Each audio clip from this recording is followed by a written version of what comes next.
Louie Anderson, a comedy icon, passed away this morning here in Las Vegas at the age of 68. His publicist, Glenn Schwartz, confirmed the news, revealing that the longtime Las Vegas resident had battled with cancer. Now, I met Louie for the first time last year on June 3rd when I sat down with him for a live interview here on Fox 5.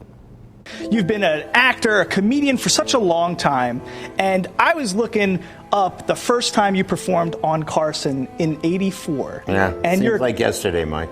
You were 29, my age. Yes. And you were so poised, so polished. How did you get so good at such a young age? I was prepared, you know. When I got the Tonight Show, I was like ready to do 9 different Tonight Show sets. That moment really set the course for the rest of your career, because back then he was a kingmaker, Johnny Carson. He was. You weren't nervous. I wasn't nervous, excited nervous, but I was too much dependent on it. You know, your first shot, you know? Because that next day I got a holding deal from NBC.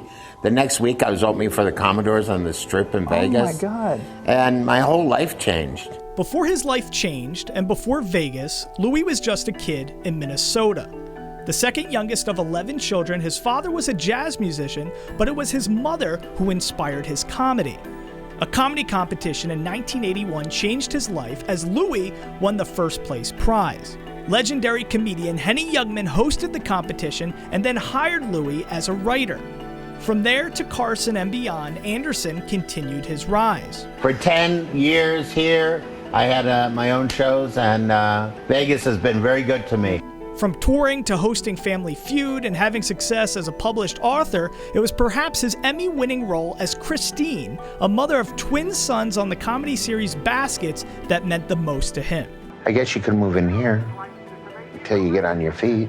He based the character on his mother and 5 sisters. And when it comes to Las Vegas, Louie absolutely left his mark, performing on many stages across the Strip, including Bally's, Excalibur, Palace Station, The Plaza, Red Rock, and many more. His final shows were at the Laugh Factory at the Tropicana on May 8th and 9th.